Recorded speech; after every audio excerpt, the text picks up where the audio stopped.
Iga, congratulations, back Thank into you. the third round. Can you just give us your thoughts on the match today and your performance? Well, it was really intense and like pretty physical, so I think it was much tougher than what the score says. And Camila, she's a great fighter, so she didn't give me many points for free, but I'm happy that I was solid and I could finish it. English questions, please. Yes. Iga, you often talk about making sure you get outside during tournaments and really experiencing nature. When the weather's this bad, what do? Do you suck it up and go out in the rain anyway? Well, yesterday I did, so but yeah, tonight probably I'm gonna stay inside. I don't know what I'm gonna do yet. I have whole day, so it doesn't really matter. Tomorrow is the next day, and tomorrow is the weather better or? A little. Okay, we'll see. But I'm flexible, so I can also stay in bed and watch TV shows. Yes, in the front and then back.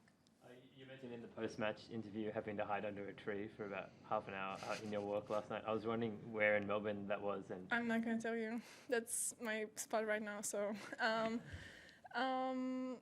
not far. what did you hide under to avoid the rain? A tree and a gazebo. Gazebo, yeah. That's how it, yeah. Yes. Yeah, was it really half an hour? Did you just stand there and wait? Or? Probably in my head, but more likely 10 minutes. Up front. I mean, this sport is sort of built along rivalries. Do you look up the landscape and sort of try and figure out, is this one going to become my big rival? Is that something you crave and really desire?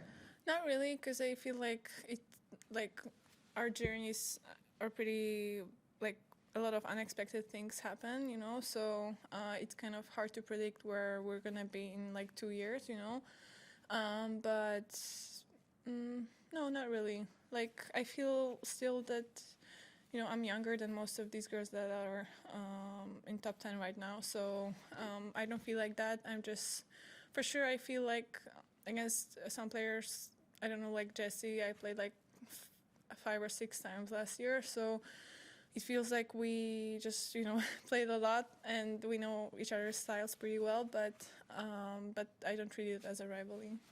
Yes, up front and then behind. Yeah, you first and then. Sorry. You played Bianca Kuchanski, my player in the next round. You played her in Rome last year. What do you remember about that? And secondly, does it seem really tough to be playing somebody as good as her with a record as a Grand Slam champion in the third round? Well, what was the last part? Playing someone like Bianca, who's a Grand Slam champion in the third round. Well, the thing is that we have many Grand Slam champions right now, so Bianca, she's a tough opponent, and third round over Grand Slam, it's not like somebody's gonna be there by coincidence. She can play great tennis. She's really solid. I wouldn't really look at our matches on clay because it's different. I remember in Rome it was our only match basically on WTA Tour. I think we played in juniors a couple of times, but clay is different, and especially in Rome where it's like the slowest surface on tour. So it's nice that I know how she's playing a little bit, and I know how her ball feels on my racket, but there's not like many tactical stuff that I can get from that match. We're gonna prepare, like for the new chapter, so yeah. Yes, sir. Iga, congrats on the win today. This is the first time that you've come into the new season of the WTA Tour as the world number one and a runaway world number one at that as well after last season. How do you relish those new challenges of starting a season as the player to beat? Well, it's not easy because with that number, like, the expectations are a little bit higher from outside for sure, but also from myself a little bit. So I'm trying to manage that properly. I'm also trying to kind of stay in my bubble during the tournament, so I'm not gonna get distracted by all of that. But yeah, as I was saying like 2 days ago, I think that it's just, I don't want people to like kind of take for granted that if you're world number one, you're gonna win everything, because we still have to fight for every match and we still have to really be ready for everything. So I'm trying to do that, but I don't really think that ranking play, so we have to we have to really like. It doesn't really matter what ranking I have. I want to for sure use my experience that I gained, and I know that I can handle a lot. But on court, it's just about tennis. Yes, sir. Iga, you had mentioned you had the same playlist for two years, and now you've changed it. What does it change to, and what are you now focusing on? What are the songs? What playlist have you changed it to? What kind of? It's still rock, just different songs. Red Hot Chili Peppers. Wait, what is it actually? Well, it's a new one. That's why I don't remember. I think Black Sabbath is there. AC/DC, Led Zeppelin, but different songs than before, and Lenny Kravitz. So, yeah, a little bit different, but still the same kind of stuff. Yes, sir. Does it help you in finding your rhythms to the tournament that you're able to avoid some of the scheduling problems that other players have to experience because of the rain? Which programs? Oh, just the scheduling uncertainty. Well, for sure, I'm in a pretty comfortable position that I was able to, play this match, and I knew that it's going to be under the roof, so it's not going to get rescheduled. But yeah, well, I think it's really bad for the players that had to wait yesterday whole day here because it's really tiring, and they probably are gonna have to stay another day on site. So, well, there's nothing I think the tournament organizers can do, but I'm surprised that they didn't put yesterday's matches like earlier today on the stadiums. But I don't know how it works, honestly. Maybe they had to maybe they have TV rights to put I don't know, seated players or whatever on the stadium. So I don't know. Matt and then Courtney. Physically, you've been pretty healthy throughout your career. Do you think that's a matter of luck or hard work? It's not a matter of luck. We're just working pretty hard for me to be in a good shape, and I have a really good physio/conditioning coach, Maciej Greszczuk, and basically he's one of a kind, honestly, and he's just really good and really good specialist. So I have complete trust in him, and I think it's because of that, basically, because since we started working, I didn't have many problems. Courtney. Congrats on the win. Just on today's match, facing Cami, who can grind and is physical and can be very smart with her court sense.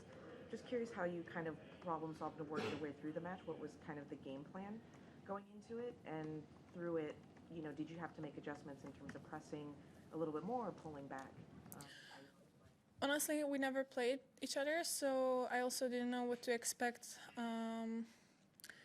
But I knew overall her game style and what her base is, and I really wanted to be solid in my approach shots and not try to play every approach shot faster and faster, because then I'm gonna take more risk. And I knew that I just have to be patient. Well, there are some tactical stuff, but it wasn't different than against most of players. The only thing that was different is that I know that she's gonna fight till the end, and she's not gonna give anything for free. So even at the end of the match, I felt she felt like she has nothing to lose, and she really used that situation well, and just played some pretty flat and pretty surreal shots. So yeah, she made some good decisions as well, but I'm pretty happy that I was solid, and that's the most important thing for me. Last two English questions here and here.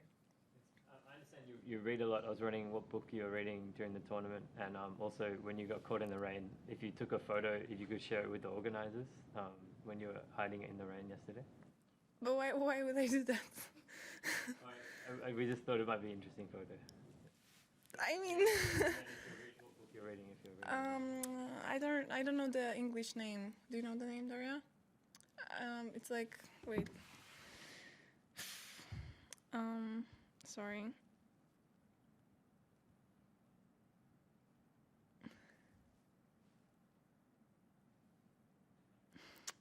I can't find it. It's about the girl from Afghanistan. It was a bestseller 5 years ago. I don't know why I'm looking at Courtney, but I have a feeling that you know. What? The kite runner? No, I already read that. Like there were sisters, and there was one girl that kind of had to pretend that she's a boy when she was younger because the family didn't have a son, and then and right now I'm at the point where she has to get married with like 40-year-old guy. But I'm pretty sure that Courtney knows what I'm talking about. Yeah, so that's the book. Sorry. Yes, final English question. Just another one, just back to the match. Your returning today was unbelievable. You broke her 6 times. What was the key in terms of, for you, what did you do before the match? How much did you analyse Camilla's serve, and how pleased are you with your ability on return today?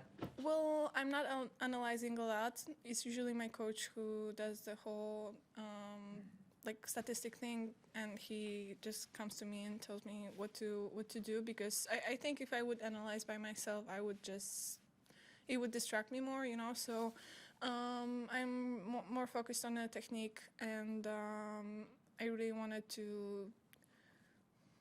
I wasn't really overthinking it, I knew that even if it's not going to be like a perfect return, I can always win a point by a rally, so I just felt really solid, and that's all. Thank you.